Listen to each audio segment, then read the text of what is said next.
alright, alright. 간이식 해줄 거면 나랑 인연 끊어. 순이의 단호한 경고에도 불구하고 결국 은호는 성희의 눈물 연기에 속아 넘어가고 말았죠. 하지만 30회 마지막에 은호가 지혁의 의심을 깨닫고 충격에 빠진 그 장면, 다들 기억하시나요? 오늘은 드디어 은호가 친모 성희의 섬뜩한 본색을 알게 되는 이야기와 앞으로 그녀가 생사의 기로에서 어떤 선택을 하게 될지 31회 예고까지 함께 파헤쳐 보겠습니다. 물론 이는 저의 뇌피셜이라 본 방송과는 좀 다를 수도 있습니다. 성희는 일부러 초췌한 모습으로 은호를 찾아가 모성에 가득한 척 호소합니다. 내가 나올 테니 우리 세 식구 같이 살아보자. 이렇게 마지막 연기를 한 거죠. 그 모습을 본 은호는 결국 제가 간이식 할게요. 오빠 살릴게요. 라며 거짓 연기에 넘어갔습니다.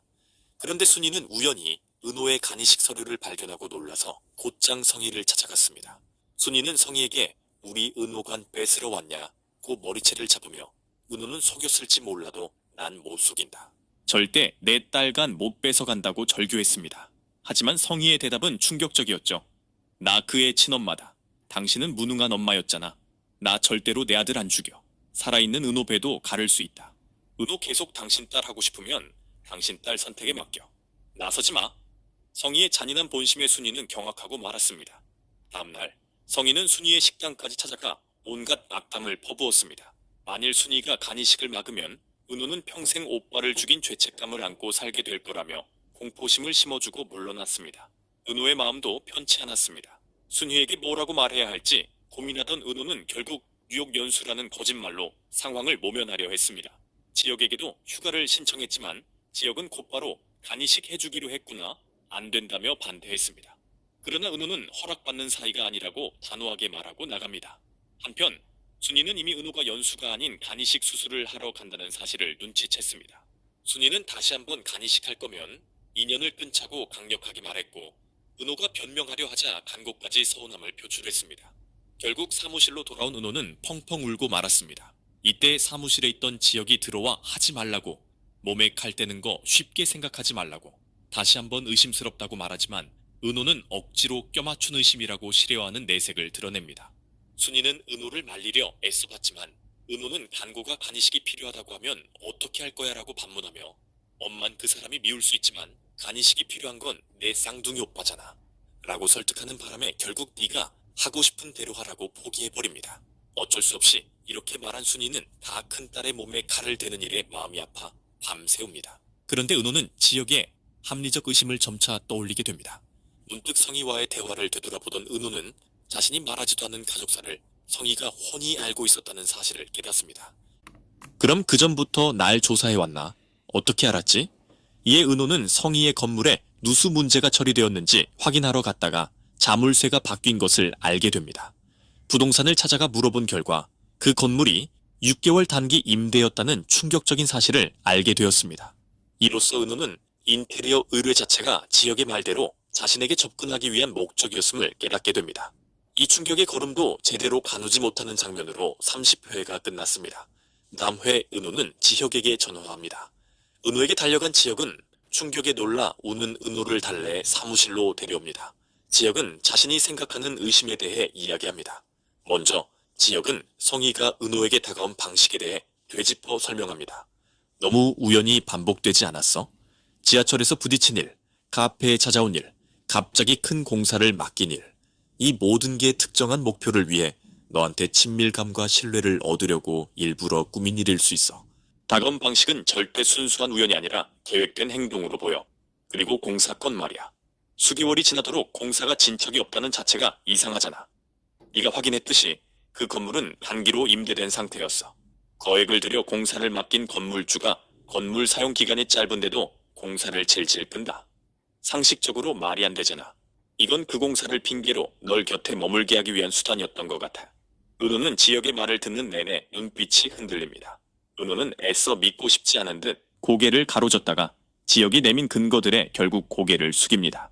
설마 그 우연들이 정말 간이식을 받기 위해 저에게 접근하기 위한 핑계였다니. 은호의 눈빛에 혼란과 충격이 감돕니다. 제가 그동안 너무 내가 믿고 싶은 대로만 생각했는지도 모르겠어요. 그녀가 숨기고 있는 진실이 뭔지 저도 이제부터 알아봐야겠어요. 은호는 불안함 속에서도 진실을 향한 의지를 다잡습니다.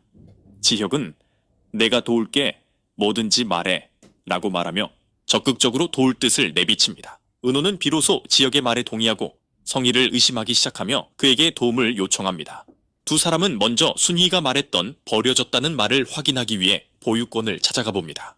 은호는 그곳에서 자신이 아무 단서 없이 버려진 아이였으며 부모가 나타나기를 기다렸지만 아무도 찾지 않았다는 사실을 알게 됩니다. 성희가 말한 잃어버렸는데 누가 갖다 버렸다는 이야기가 거짓말이었음을 알게 되면서 은호는 그제서야 순희의 진심을 믿기 시작하고 그녀에게 자신이 큰 상처를 안겨줬다는 것도 깨닫게 됩니다. 한편 조사를 이어가던 지혁은 재단 이름을 듣고 은호의 친모가 성재의 새어머니인 고성이라는 사실을 알게 되고 지혁은 이 사실을 성재에게 말하고 성재 역시 큰 충격을 받습니다. 그러나 성희의 본색을 알게 된 성재는 우진의 상황을 알게 되고 이 사실을 은호에게 이야기해줍니다. 하지만 은호는 본 적 없는 쌍둥이 오빠에 대한 간이식을 해주겠다고 성희에게 말한 후 우진이 있는 병실을 찾아갑니다. 한편 은호가 성희에 대해 진실을 털어놓고 눈물을 흘리며 사과하자 순화이는 며칠 전 가게로 와서 뻔뻔하게 행동했던 성희의 행동들을 이야기해줍니다. 그 말이 상처가 되겠지만 은호가 제대로 알고 이식을 해주지 말길 바라는 마음에서죠. 한편 영란은 위치 추적기를 통해 성희가 자주 양평으로 가는 걸 이상하게 여겨 지완과 함께 스릴 넘치는 탐정 놀이를 계속합니다. 두 사람은 마침내 성희가 드나드는 병원을 알아냈고 영란은 잠복까지 제의했습니다. 영란은 엄마가 거짓말을 하고 다니는 게 수상해 이 사실을 밝혀내면 어쩌면 자신이 원치 않는 약혼을 막는데 협상 카드로 쓸 수도 있겠다는 판단을 하게 됩니다. 다음의 잠복 끝에 영란은 병원에서 성희가 우진을 휠체어에 태우고 병실로 들어가는 충격적인 장면을 목격하게 됩니다. 그런데 성희는 곧 우진이 은호의 간이식을 받게 될 생각에 안심하려는 찰나 수술을 잠시 미뤄달라는 은호의 메시지를 받고 완전히 격분합니다. 급한 마음에 성희는 당장 은호에게 달려가 이성을 잃고 분노하며 지금까지와는 완전히 다른 무서운 얼굴로 협박합니다. 네가 해주기로 했으면 빨리 해줘야지. 시간이 없어. 이대로 네 오빠 죽으면 그 죄책감에 네가 제대로 살 수 있을 것 같아. 성희의 잔혹한 본성 앞에서 은호가 과연 어떤 결정을 내릴지 시청자들의 가슴이 두근거립니다. 한편 수빈은 성재에게 실현당한 아픔에도 불구하고 그에게 줄 파란색 목도리를 뜨면서 성재의 생각을 멈출 수 없었습니다. 이 목도리를 핑계로 그를 만날 수 있다는 희망을 붙잡기 위해 수빈은 목도리를 떴다 풀었다 반복합니다. 그녀에게 이 목도리는 희망 그 자체였죠. 성재 역시 핸드폰으로 캠핑 때 찍은 수빈의 사진을 들여다보며 지냈습니다. 성재는 선을 보러 갔지만 여전히 그의 머릿속엔 수빈 생각뿐이었습니다. 성재는 수빈이 보고 싶었지만 연락하는 순간 수빈의 마음을 받아들인다는 승낙이 되는 것 같아 두려웠습니다. 살짝 비겁하다는 생각을 하면서도 그는 신세대 의견이 필요하다는 합리적인 핑계를 만들어 수빈에게 전화화를 했습니다.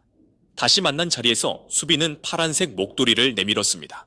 수빈은 눈물이 그렁그렁한 눈으로 성재를 쳐다보며 말합니다. 이걸 다 떠서 주고 나면 다시 못 볼까봐 계속 떴다 풀었다를 반복했어. 이 말을 들은 성재의 가슴은 무너졌습니다. 성재는 더 이상 선을 긋지 못하고 자신의 마음을 고백합니다.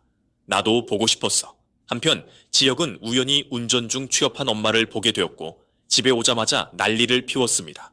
상철 역시 왜 일하러 다니냐고 난리였지만 다정은 상철이 취업해도 자신은 계속 일할 것이라고 못 박았습니다. 다정은 아버지가 미국으로 떠나기 전 한국에서의 마지막 밤을 함께 보내기 위해 아버지 집으로 향했습니다. 부녀가 나란히 누워 서로 좋은 딸이었는지 좋은 아버지였는지를 돌아보며 도란도란 이야기 나누는 장면은 정말 울컥했습니다. 장수는 미국 가기 전 마지막 선물로 옥내 여사가 시니어 모델 일을 할 수 있도록 한 달치 학원비를 내주며 적극적으로 응원해줍니다. 우리가 이제 살 날이 얼마 남았다고 해보고 싶은 거 다 해봐야 한다는 장수의 이 말은 정말 짠한 감동을 주었습니다. 많은 시청자분들이 장수가 다시 돌아올지 궁금해하고 있는데요. 저는 장수가 다시 돌아와 옥내 여사의 좋은 친구로 한 집에서 살게 되지 않을까 조심스럽게 예측해봅니다. 장수가 보증금까지 빼서 미국으로 갔지만 아들과 살 여력이 되지 않아 한국으로 다시 돌아왔는데 머물 곳이 없어 함께 살게 된다는 설정을 하기 위해 이 에피소드가 들어간 게 아닌가 짐작됩니다. 과연 다음 회에서 성희의 정체는 누가 밝히게 될까요? 그리고 수빈과 성재의 로맨스는 어떻게 시작될지, 은호의 최종 선택은 무엇일지 가슴 두근거리며 기다려집니다. 여러분들의 생각은 어떤지 댓글로 의견 남겨주세요. 구독과 좋아요로 응원해주셔서 감사합니다.